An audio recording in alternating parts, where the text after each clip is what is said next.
The council chamber was cold, like it always was. Tejo stood in the center of the vast circular room, looking up at the beings who decided the fate of billions.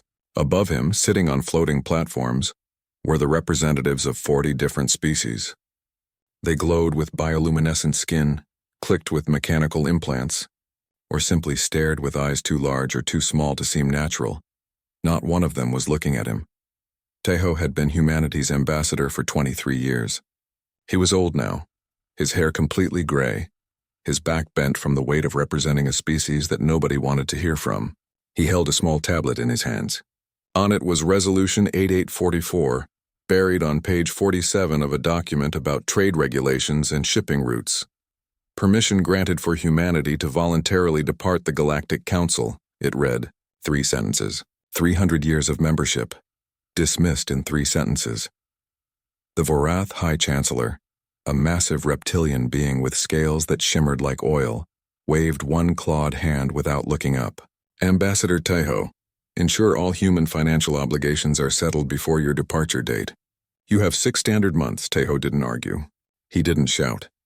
He didn't beg them to reconsider. He had done all of that years ago when humanity first felt the walls closing in, when their proposals were ignored, when their representatives were cut from important meetings, when other species started talking about them like they weren't in the room. We accept, Tejo said quietly. Humanity will be gone in 6 months. A few of the council members glanced down at him then. One of the Kelthan administrators, insectoid beings with compound eyes, tilted its head. You're not going to protest? No, Tejo said. You've made it clear we're not wanted here. We won't stay where we're not wanted. He turned and walked out of the chamber. Behind him, he heard the council move on to the next item on their agenda. Something about mining rights. His people's exodus wasn't worth more than 5 minutes of their time. Outside the chamber, Gina was waiting. She was younger than Tejo, her hair still black, her eyes sharp and quick. She had been designing starships since she was 15, working with outdated technology and scraps because the council never approved human requests for advanced equipment. Well, Gina asked. We're leaving, Tejo said. 6 months. Gina nodded slowly. She didn't look surprised. None of them were surprised anymore. I'll need to talk to Curie. We have 200 ships to prepare and most of them are barely held together. Do what you can, Tejo said. We're not getting any help, he was right. Over the next 6 months, humanity prepared to leave every world they had called home for 3 centuries. 47 million people packed their lives into cargo containers. They said goodbye to cities they had built, farms they had cultivated, stations they had maintained. Not a single other species offered to help. No one offered ships or supplies or even advice. The council had made humanity pay membership fees for 300 years, fees that kept human worlds poor while other species grew rich. Now they demanded those fees be settled before departure. Humanity paid. They always paid. Minji coordinated the civilian evacuations. She was 28 years old and had never known anything but being treated as less than. She had grown up hearing the jokes, the casual insults, the way other species talked about humans like they were slow children who needed constant supervision. She stood in a transport hub on New Terran, one of the largest human colonies, watching families board ships. A little girl, maybe 5 years old, tugged on her mother's sleeve. Mama, why do we have to leave? The mother knelt down, her face tired. Because the people here don't want us anymore, sweetie. Did we do something bad? No, baby. We didn't do anything bad. Minji recorded everything. Every conversation, every tear, every moment of quiet dignity as humans walked away from their homes. She didn't know why she was recording it. Maybe so their children would remember. Maybe so they would never forget what it felt like to be unwanted. Curie commanded the lead ship, a massive colony vessel called the New Dawn.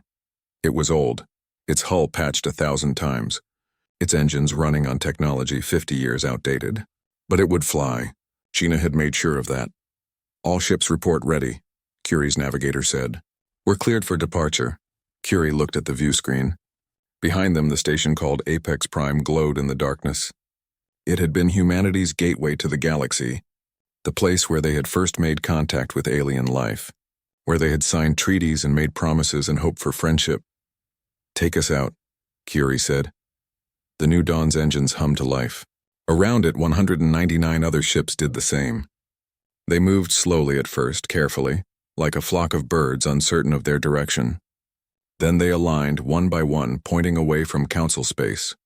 On Apex Prime in the council chamber, a junior Kelthan administrator noted the departure in the official logs.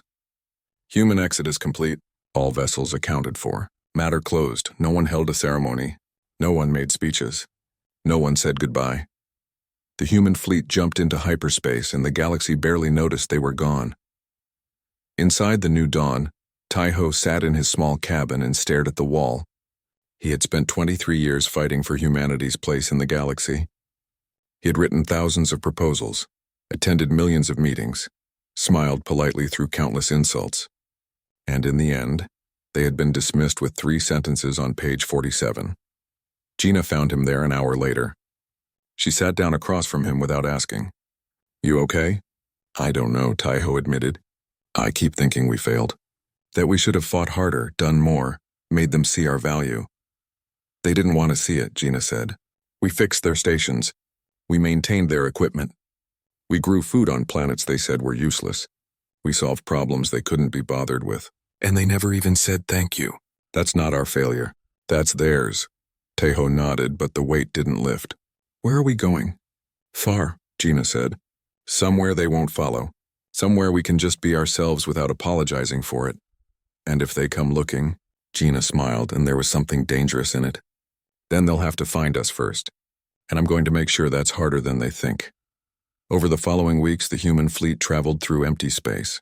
They stopped at the first waypoint, a barren moon they had marked on their departure plans. They set up temporary habitats, hydroponic domes, supply caches. They rested, they regrouped, and they talked. 47 million people all asking the same question: what now?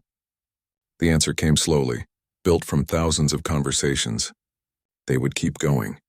They would find worlds far from council space. They would build something new. They would teach their children to be proud, not apologetic. They would never again accept being treated as less than. Minji stood in front of a crowd of 10,000 people in one of the temporary domes. "We're going to remember this," she said, her voice broadcast across every ship. "Not with anger, not with hate, but we'll remember. We'll remember that we were good enough all along. They just couldn't see it." The crowd was silent. Then someone started clapping. Then another. Then 10,000 people were on their feet, not cheering in celebration, but acknowledging the truth. They had been good enough all along. 6 months after leaving the council space, the human fleet prepared for a long jump. Gina had been working on something, a new engine design that pushed their old technology in ways it wasn't meant to go. It was dangerous. It was untested. It worked. The New Dawn jumped farther than any human ship had ever jumped before. The rest of the fleet followed, and when they came out of hyperspace, they were so far from council space that the navigation charts didn't even have names for the stars around them. "How far did we go?" Curie asked. Gina checked her instruments twice. "Far enough that they'll never accidentally find us. And if they look, then we'll be long gone before they arrive." The fleet moved on, leaving no markers, no beacons, no signs they had ever been there. Behind them, the galaxy continued without humanity. And for now, that was exactly what humanity wanted. They had permission to leave quietly, and they left so quietly that when the galaxy finally realized what it had lost, humanity was already too far away to hear them calling. 3 years after the humans left, a mining colony on Vorath Prime experienced a catastrophic failure. The deep core mine, reaching 5 kilometers into the planet's crust, collapsed without warning. 4,000 Vorath workers died in seconds, crushed under millions of tons of rock. The investigation took months. The conclusion was simple: structural supports had failed. The mining company had used cheaper materials, cut corners on safety inspections, and pushed the workers harder than the equipment could handle. This wouldn't have happened when the humans ran the deep core operations, one of the investigators wrote in her report. She was old enough to remember. Humans had always volunteered for the most dangerous mining jobs. They were smaller, more adaptable, and somehow better at sensing when something was wrong. They had worked those deep mines for 100 years without a single major collapse. The report was filed away. The mine stayed closed. No one wanted to talk about the humans. 5 years after the exodus, a plague swept through the outer colonies. It started on a Kelthan agricultural world and spread fast. The disease crossed species barriers, something that rarely happened. Mortality rate climbed to 23%. Hospitals overflowed. Entire cities went into quarantine. The cure took 2 years to develop. 2 years of watching people die while scientists struggled to create a vaccine that worked across multiple species. 2 million dead before the vaccine was ready. A Kelthan doctor named Vriss worked on the vaccine team. He was young, trained after the humans left, but he had access to the old medical databases. He found files there, hundreds of them, all written by human xenobiologists, research on cross-species diseases, vaccine templates, detailed notes on how different species' immune systems interacted. Why didn't we use this? Vriss asked his supervisor. The supervisor, an older Kelthan who had worked with humans, looked uncomfortable. We did use it. That's where we got the baseline for the vaccine. But it took 2 years. According to these notes, humans could develop cross-species vaccines in 4 to 6 months. Humans had practice. They'd been doing it for centuries. They offered to teach others, Vriss said, pulling up another file. Look, training proposals. Requests to establish joint research programs. All denied. The supervisor said nothing. Vriss filed the information away, but the question stayed with him. How many people had died because they had been too proud to learn from humans? 8 years after the humans departed, infrastructure started failing across 14 different systems. Water purification plants broke down. Life support systems in space stations malfunctioned. Agricultural networks that fed billions started producing lower yields. The Kelthans sent investigation teams everywhere. What they found was disturbing. All of these systems had been primarily maintained by humans. The humans had left detailed documentation, instruction manuals, training guides, but the documentation sat in archives unread. The other species had assumed the systems were simple enough to maintain without special knowledge. They were wrong. Human engineers had understood these systems at a deep level. They knew the quirks, the warning signs, the small adjustments that kept everything running smoothly. That knowledge had been passed down through apprenticeships, hands-on training and experience. You couldn't learn it from a manual. The Kelthans tried to train new technicians. It went poorly. A water purification plant on Sector 7 exploded, killing 30 workers. A space station's life support failed, and 200 people suffocated before emergency repairs could be made. An agricultural network collapsed, and food shortages began on 6 worlds. 10 years after the Exodus, the Galactic Council held an emergency session. The chamber was tense. The Vorath Chancellor, the same one who had dismissed Taiho a decade earlier, looked older and tired. We are facing cascading failures across all sectors, she said. Infrastructure, medical, agricultural, industrial. The common factor in all cases appears to be the absence of human expertise. A Kelthan representative stood. We should not blame our problems on a species that chose to leave. I'm not blaming them, the Chancellor said quietly. I'm stating facts. Humans maintained systems we considered beneath our attention. They solved problems we didn't think were important. They filled gaps we didn't know existed. And now those gaps are breaking us. The chamber erupted in argument. Some agreed. Others insisted that the Council could solve these problems without humanity. Others suggested that humans had sabotaged systems before leaving, making them fail on purpose. That last suggestion made Vriss, watching from the observation deck, feel sick. He had read enough human documentation to know the truth. Humans had tried to prevent these failures. They had submitted warnings, offered training, begged to be allowed to prepare other species for their departure. All of those requests had been denied or ignored. 12 years after humanity left, food shortages became critical. The hybrid crops that humans had developed, crops that grew in low-light conditions and fed billions on dim sun worlds, were failing. The plants still grew, but the yields dropped every season. Within 5 years, the harvests were half of what they had been when humans tended them. The problem was subtle. The crops required specific nutrient balances in the soil, careful pH management, and precise timing for planting and harvesting. Humans had known this instinctively after generations of working with the plants. The documentation existed, but it was written in technical language that assumed basic agricultural knowledge. The species trying to maintain the crops didn't have that knowledge. They had never needed it before. Famine spread across the outer colonies. Billions relocated to core worlds. The core worlds couldn't handle the population surge. Housing shortages, unemployment, and civil unrest followed. 15 years after the human exodus, the council met again. The chamber was half empty. Many representatives couldn't attend because of problems in their home systems. The Vorith Chancellor stood before the remaining members. "I propose we locate the human refugees," she said. The word refugees felt wrong. Humans had left by choice, not necessity. We should open diplomatic channels, offer them better terms for returning to council space. They chose to leave, a Kelthan administrator said. "And we chose to let them," the Chancellor replied. "That was a mistake. I'm proposing we correct it." The vote was close, but it passed. The council authorized a search mission. Find the humans. Invite them back. Offer them fair treatment, equal representation, and access to advanced technology. Make it right. The search teams prepared. They studied human departure vectors, analyzed their ship capabilities, and calculated how far the slow colony vessels could have traveled in 15 years. The estimates were confident. Humans couldn't have gone far. They had outdated jump drives, limited fuel capacity, and 200 massive colony ships that couldn't move quickly. 6 months to find them, the lead investigator told the council. Maybe a year at most. They were wrong. The first search team left 3 months later. They followed the exact route humanity had filed with the council before leaving. The trail was easy to follow at first. The humans had stopped at predictable waypoints, places with water ice or mineral resources. But after the 5th waypoint, the trail went cold. There were no more signs. No debris fields, no distress beacons, no colonies, just empty space. They must have changed course, the search team leader reported back. "We'll expand the search pattern." They searched for 2 years. They found evidence of human presence at a dozen different locations. Temporary habitats, abandoned supply caches, old hydroponic domes, but no humans.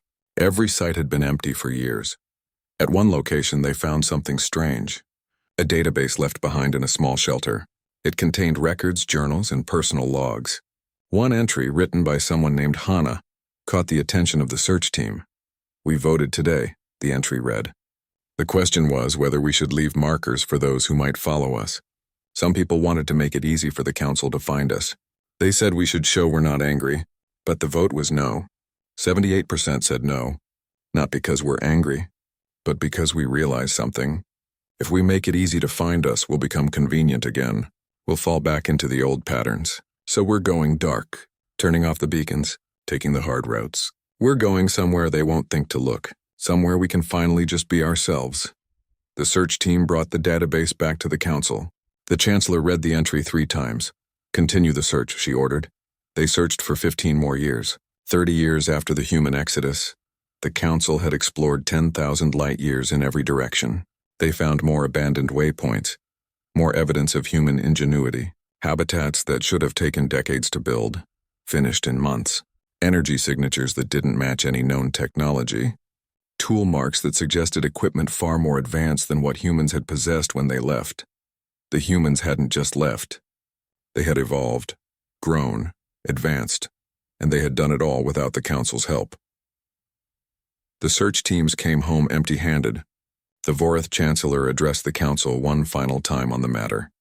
"We must accept that humanity has chosen isolation. We will respect their wishes and cease all search operations." It sounded noble. Captain Yuna commanded the Vorith dreadnought Relentless Hunter. She was good at her job, efficient and thorough. The council had chosen her personally to lead a final, unofficial search for humanity. Not an official mission, just a captain with curiosity and a fast ship, following leads that didn't exist. 20 years after the Exodus, Yuna was chasing ghosts. She studied the old departure records for the 100th time. Human colony ships, outdated jump drives, limited fuel capacity. They should have settled somewhere close, somewhere within a few hundred light years of council space, but everywhere Yuna looked, she found nothing. "Try Sector 42, her navigator suggested. "Old mining region. Humans always liked mining. They jumped to Sector 42. They found an asteroid field, some ice deposits, and absolutely no signs of human presence." Yuna felt frustration building. 3 months of searching and she had nothing to show for it. "There," her sensor officer said suddenly. "Faint energy signature on the 3rd moon of that gas giant." They approached carefully. The moon was small and cold. On its surface they found a structure. not abandoned like the waypoints the earlier search teams had discovered. This was different. This was a station, small but sophisticated, still powered and operational. But no one was there. Yuna suited up and walked through the station herself. It was clean, organized, and clearly human-made.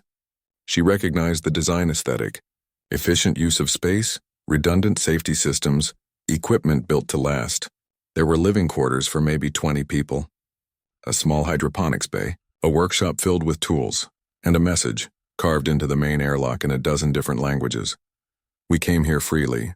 We'll leave freely. Take what you need. Build what you can.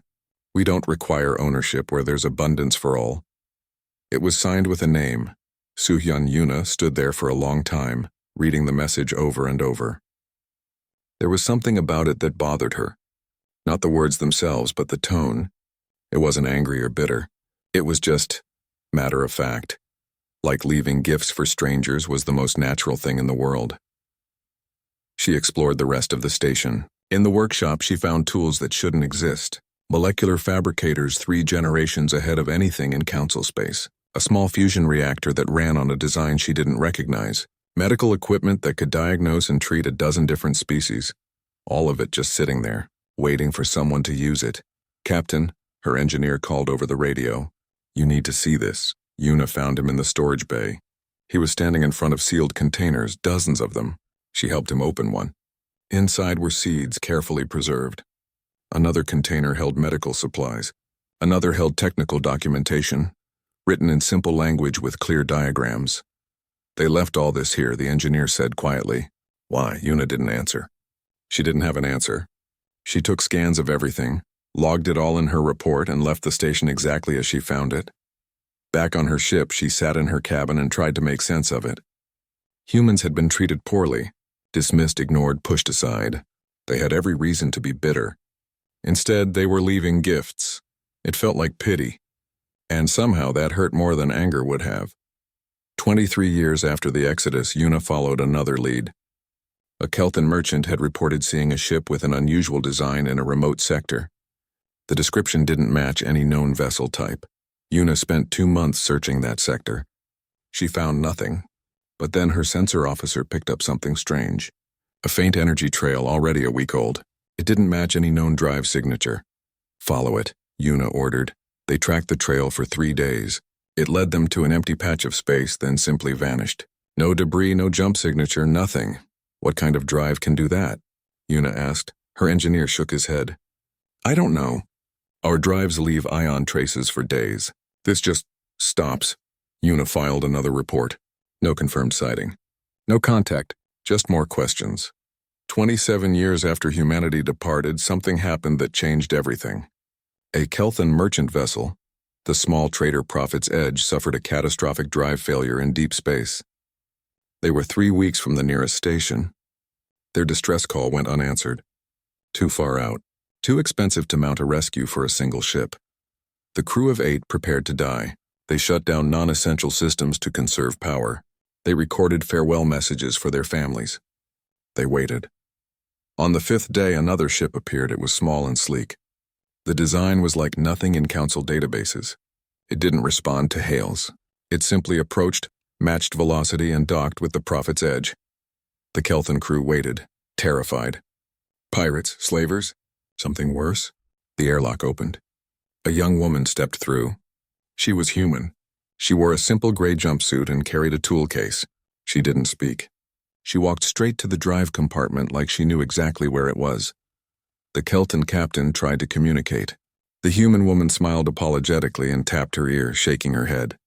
She didn't understand their language. For 4 hours, she worked on their drive. The Keltan crew watched in amazement as she repaired systems they thought were beyond saving. She didn't just fix the immediate problem. She improved it. When she was done, their drive ran smoother than it had in years. She left additional supplies. Food, water, medical kits. Then she returned to her ship, waved once, and undocked. The Kelthon captain tried to follow. The human ship jumped. The Kelthans tried to track it. Impossible. The jump signature was stable for 3 seconds, then vanished completely. The Prophet's Edge made it home safely. The captain filed a report. The council classified it immediately. They didn't want to admit that human technology had surpassed theirs, but stories spread anyway. Whispered tales of human ships appearing when someone needed help, then vanishing before they could be thanked. A human who negotiated peace between two warring factions, then left without giving her name. A human colony that traded miracle medicines for simple raw materials. Yuna heard all the stories. She investigated some of them. Most were exaggerations or misidentifications. But a few were real. A few were unmistakably human. 30 years after the Exodus, Yuna finally had confirmation. She encountered a human ship. She was patrolling near the edge of Council space when her sensors picked up a vessel, small fast using that same untrackable drive system. Yuna ordered pursuit. Her ship was one of the fastest in the Vorath fleet. She pushed the engines hard. The human ship didn't run. It simply accelerated. Smoothly, effortlessly, it pulled away from Yuna's dreadnought like she was standing still. "That's impossible," her engineer said. "Nothing accelerates like that," but the human ship did. In 30 seconds, it was out of sensor range. Yuna slowed her pursuit. There was no point. She couldn't catch them. She sat in her command chair and felt something she hadn't felt in years. Inadequacy. Her ship, state-of-the-art Vorath technology, couldn't keep up with a small human vessel. What else had humans developed, while the galaxy struggled with problems they had once solved? She filed her report honestly. Human technology has advanced significantly. They are no longer using outdated Council-era equipment. Estimate technological parity or superiority in propulsion, possibly other fields as well. The Council read her report. They filed it away. They didn't want to discuss it publicly. 35 years after humanity left, Yuna retired from active service. She had spent 15 years searching for humans. She had found traces, evidence, and occasional glimpses, but never sustained contact, never communication. She wrote a final report, personal this time, not for the Council. She wrote it for herself. "I spent 15 years looking for humanity. I wanted to understand why they left. I wanted to know what happened to them. Now I think I know. They left because we made them feel small. We made them feel worthless. We took their contributions and never acknowledged them. We used their labor and never thanked them.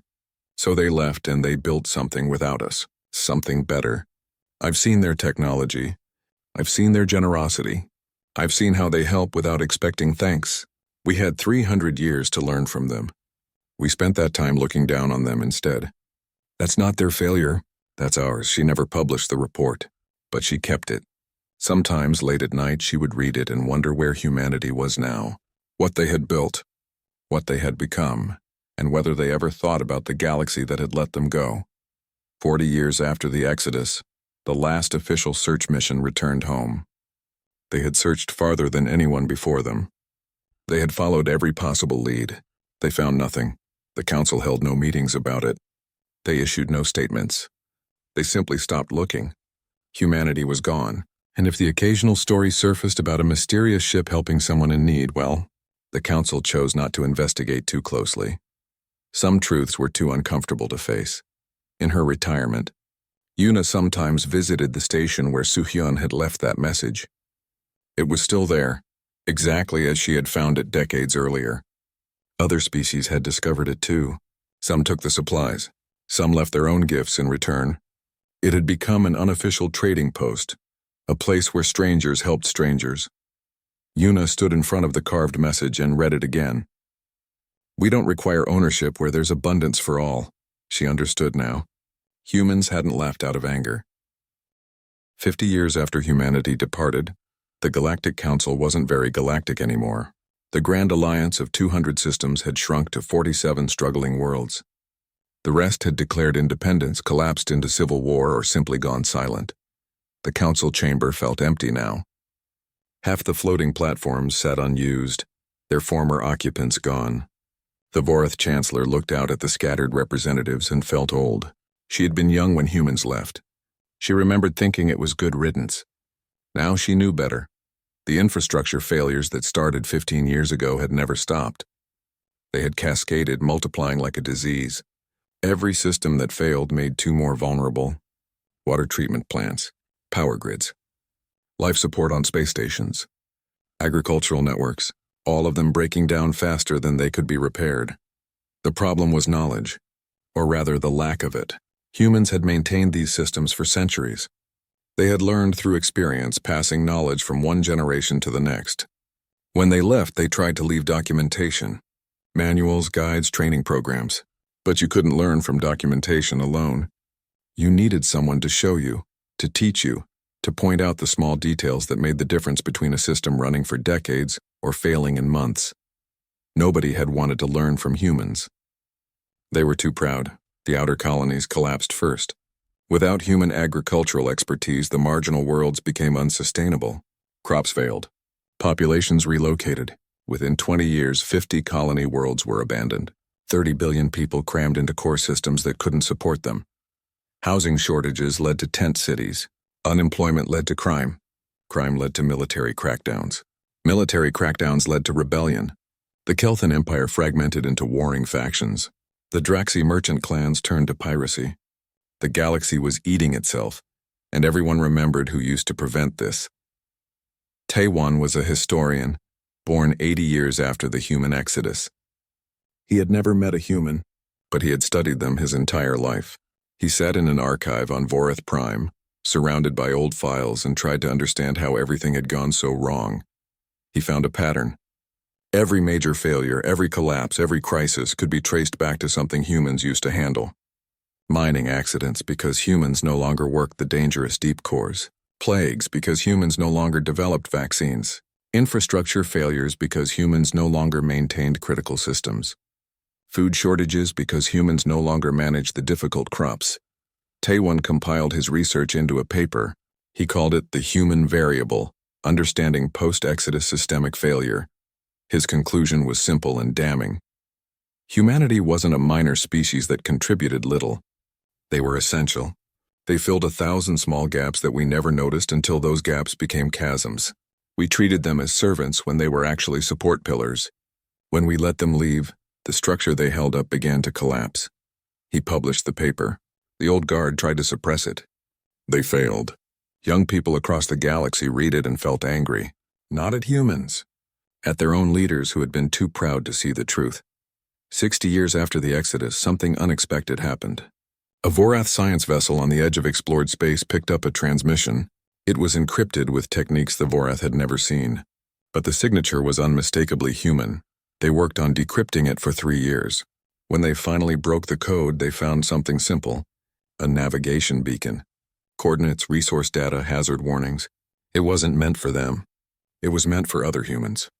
Which confirmed what they had suspected. There were multiple human colonies out there communicating and coordinating. The Vorath followed the coordinates. They found an automated mining station on a dead asteroid. No one was there, but the technology was sophisticated. Advanced refinement equipment. Molecular fabricators. Power systems running on principles the Vorath scientists didn't fully understand. And everywhere, signs that this station was meant to be shared. Clear labeling in multiple languages. Safety warnings. Instructions for using the equipment. Even gifts left behind. Seeds, medical supplies, toolkits. On the station's exterior, carved in letters 3 meters tall, was a message. We came here freely. We'll leave freely. Take what you need. Build what you can. We don't require ownership where there's abundance for all. It was signed, Su Yun. The Vorath scientists took scans of everything. They tried to understand the technology. Some of it they could reverse engineer. Most of it was beyond them. The power system alone used principles that violated what they thought. They knew about physics. Humanity had advanced significantly, and they were still leaving gifts for anyone who found them. 75 years after the departure, a merchant ship had an encounter. The Kelthan vessel Morning Trade was traveling through a remote sector when their engines failed. They broadcast a distress signal, not expecting anyone to hear it this far from civilization. A ship appeared within hours. Small, fast, design unlike anything in Council records. It approached without responding to hails. A young woman docked with their ship. She was human. Her name, she indicated through gestures, was Yunji. She didn't speak their language, but she understood their problem. She spent 4 hours fixing their engines. Not just fixing them, improving them. When she was done, the Morning Trade's drive ran at 130% efficiency. Yunji left supplies, food, water, medical kits. Then she returned to her ship. The captain of morning trade tried to thank her, to offer payment. Unji just smiled and shook her head. Her ship jumped away, leaving no trace. The captain reported the incident. The council classified it, but the crew talked. Stories spread. Humans were out there. They were advanced, and they were still helping people, even council species, even after everything.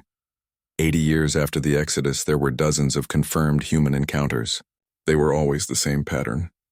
A ship in distress, a human vessel appearing, silent help, then departure before anyone could ask questions or offer thanks. The council didn't know what to do with this information. Some saw it as opportunity, others saw it as humiliation.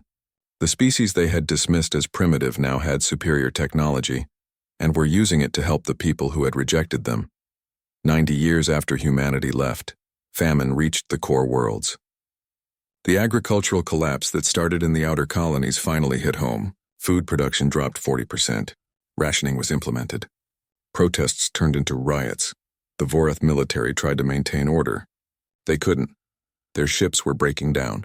Human engineers had maintained the complex systems that kept warships operational. Now those ships sat in dockyards, waiting for repairs that never came. The Vorath fleet operated at 30% capacity. The Kelthan hives fought each other over resources. The Draxi clans raided everyone. The galaxy was fracturing into smaller and smaller pieces. 100 years after the human exodus, Tewin published another paper. This one was titled The Cost of Pride, A Century of Decline. He wrote, "We had teachers and we called them servants. We had healers and we called them primitive. We had builders and we called them useful. Then we told them to leave and we wondered why everything fell apart. This is the cost of pride. This is the price of refusing to see value in those different from us. We are reaping what we sowed." The paper went viral. Millions read it. Young people especially. They were the ones inheriting a broken galaxy, and they wanted to know why. Tewin gave them the answer. Public opinion began to shift. Not everyone. The old guard still insisted that council problems had nothing to do with humanity's absence. But more and more people, especially those born after the Exodus, saw the truth. They had made a mistake. A terrible, costly mistake. 120 years after the Exodus, a new generation took control of the council. The old chancellor had died. The new one was young, pragmatic, and willing to admit uncomfortable truths. "We need to talk about humanity," she said in her first address. "For a century, we've pretended their absence doesn't matter. We've blamed our problems on everything except the obvious truth. We let our pride destroy us. That ends now."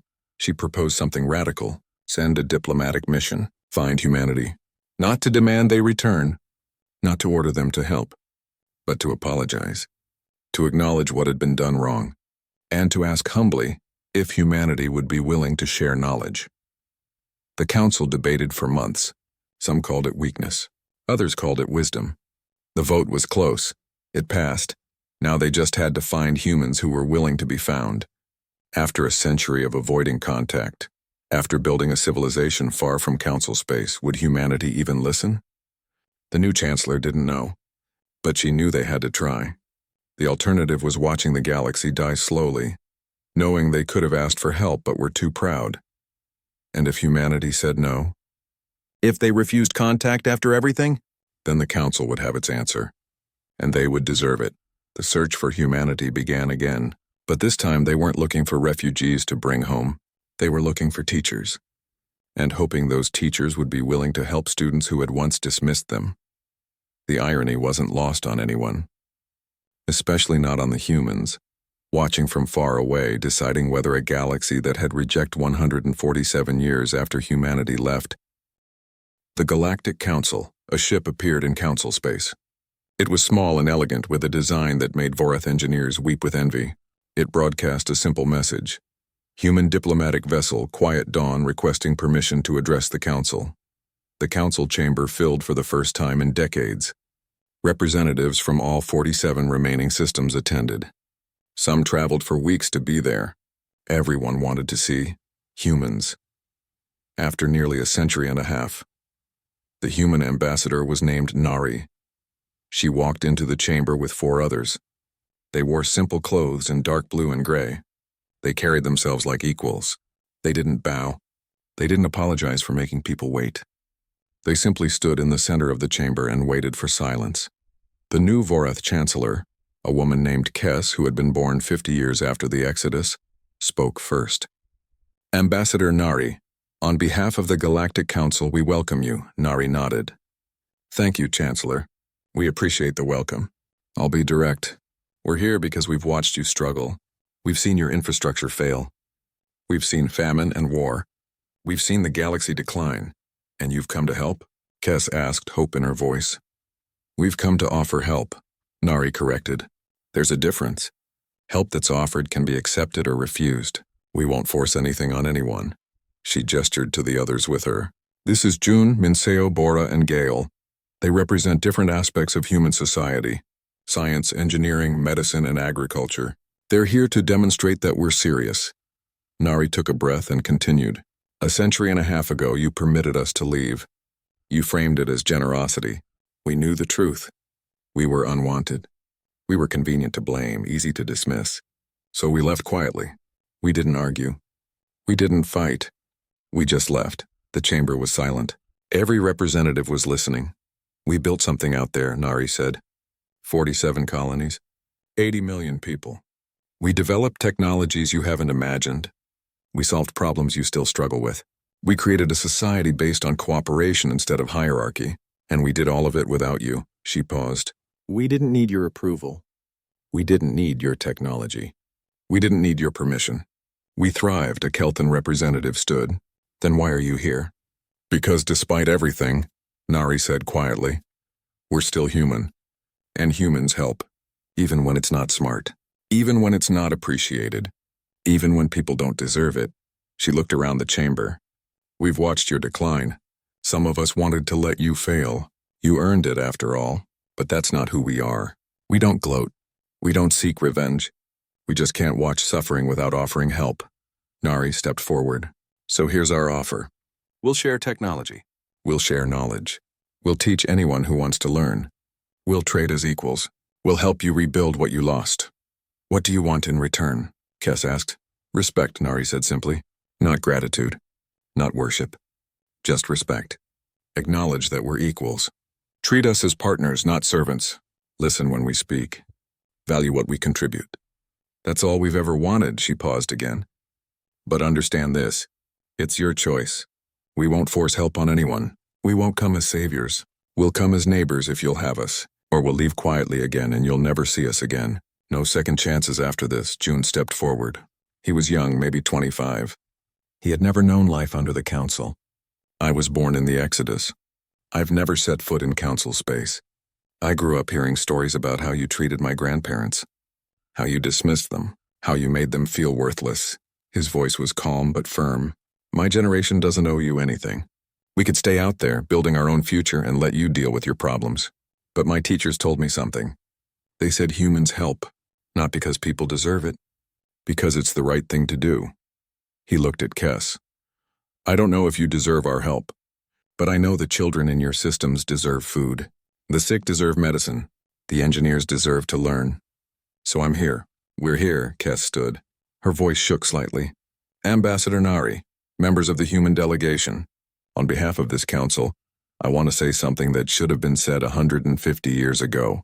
We were wrong. The chamber stirred. Kes continued. We treated humanity as lesser. We dismissed your contributions. We took your labor for granted. We made you feel unwanted in a galaxy you helped build. And when you left, we pretended it didn't matter. We pretended we didn't need you. She gestured at the half-empty chamber. Look around. This is what pride costs. This is what arrogance builds. We had teachers and we called them servants. We had healers and we called them primitive. We had builders and we called them useful. Then we told them to leave. Kes's voice strengthened. I wasn't born when you left, but I inherited the consequences. We all did. Every system failure, every famine, every war, every death can be traced back to the gaps you used to fill. Gaps we never noticed because we were too proud to see your value. She walked to the edge of her platform. You asked for respect. You deserve more than that. You deserve an apology. You deserve acknowledgement. You deserve a galaxy that values you. Tears ran down Kes's face. I can't undo the past. I can't give you back those 150 years. But I can promise you this. If you choose to help us, we will listen. We will learn. We will treat you as equals. We will teach our children what we should have learned ourselves. She paused. Please come home. Not as servants. As partners. As teachers. As friends. Nari was quiet for a long moment. We'll need guarantees. Written treaties.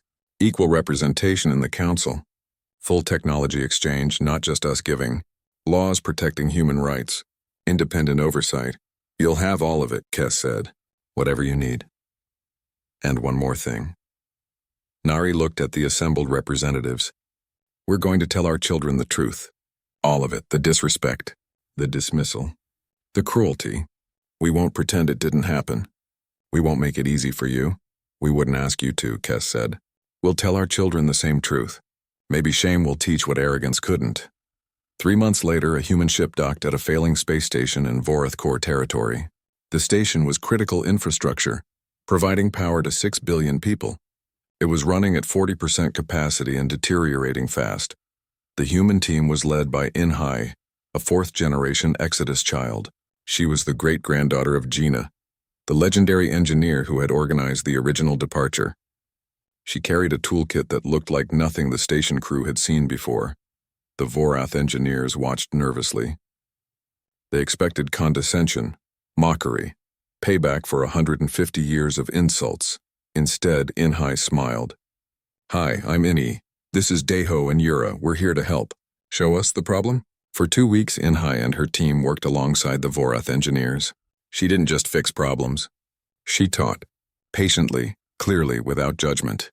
When someone made a mistake, she explained why. When they didn't understand, she found another way to teach. When they finally got it, she celebrated with them. A young Vorath named Crix worked directly with Inhai. On the 10th day, he asked the question that had been bothering him. Why are you being nice? After everything we did? Inni looked at him. What did you do? My people. The council. We treated humans terribly. You personally? Well, no. I wasn't born yet. Then why would I be mean to you? Inni asked. You didn't do anything wrong.